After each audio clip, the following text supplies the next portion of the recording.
Story 1. Disturbingly silent echoes from an abandoned asylum.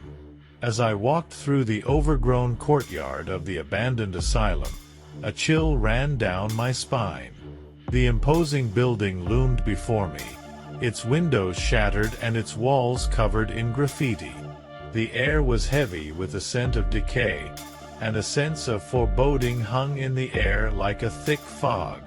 I had heard stories about this place, about the experiments that had been conducted within its walls, about the patients who had suffered at the hands of the doctors. The asylum had been shut down decades ago, but its dark legacy lived on in the whispers of those who dared to come near. I pushed open the rusted gates and stepped inside, the sound of my footsteps echoing through the empty halls. The silence was oppressive, broken only by the occasional creak of a floorboard or the distant scurry of a rodent. As I made my way deeper into the asylum, I began to feel a growing sense of unease. The walls seemed to close in around me, the shadows dancing in the flickering light of my flashlight. I could almost hear the faint echoes of tortured screams, the desperate pleas for mercy that had long since faded away. I reached a set of double doors at the end of a corridor, and with a trembling hand, I pushed them open. What lay beyond took my breath away. A vast, dimly lit chamber filled with rows of empty beds, their restraints still attached, as if waiting for their next unfortunate occupant. I felt a cold hand grip my heart as I realized the true horror of this place. The patients had been subjected to unspeakable horrors, their minds twisted and broken in the name of science. The very walls seemed to pulse with the pain and suffering that had seeped into the very foundation of the building. I turned to leave, my mind reeling with the weight of what I had seen. But as I made my way back through the asylum, a voice whispered in my ear, a voice filled with anguish and despair. "Help us," it pleaded, sending shivers down my spine. I ran from the asylum, the echoes of that haunting voice following me into the night. And as I looked back one last time, I knew that the silent echoes of the abandoned asylum would haunt me forever. Anonymous Spectator Story. Story 2. Desolate Cult Abandoned Asylum. As I stepped through the rusted gates of the abandoned asylum, a chill ran down my spine. The air was thick with the stench of decay, and the silence was suffocating. I could feel the weight of the building's dark history pressing down on me, a history tainted by madness and despair. The asylum had once been home to a cult known as the Children of the Void, a group of individuals who believed they could commune with otherworldly beings through dark rituals and sacrifices. Their leader, a man known only as the Reverend, had led them down a path of depravity and horror, ultimately driving them to madness. As I made my way through the crumbling hallways, I could hear faint whispers echoing in the darkness.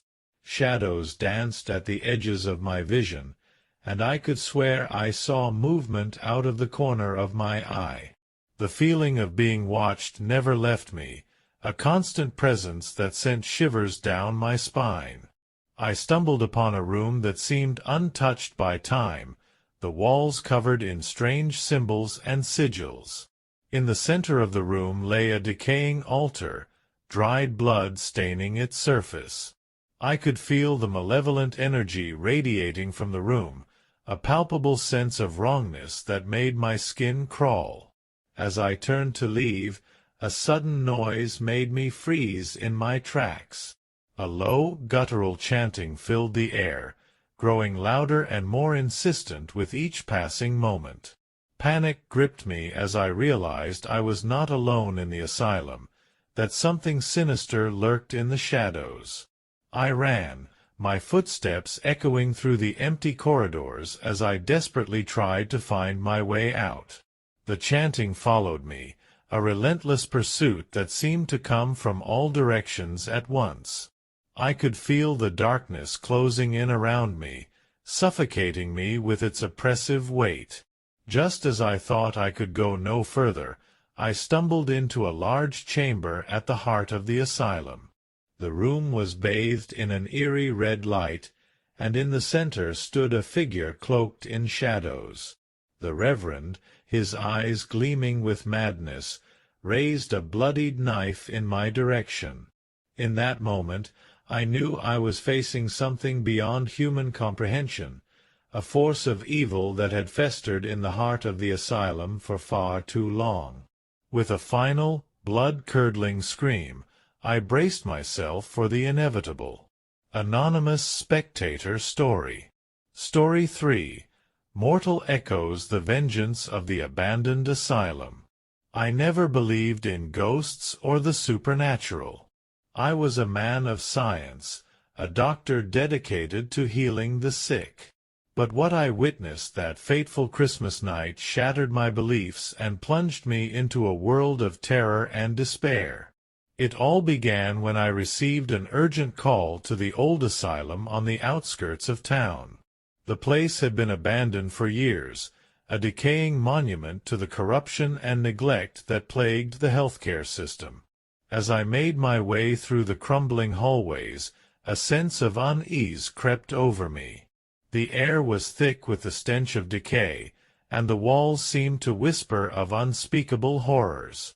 I reached the heart of the asylum, a room that had once been used for experimental treatments. The equipment lay in ruins, a grim reminder of the atrocities that had taken place within these walls.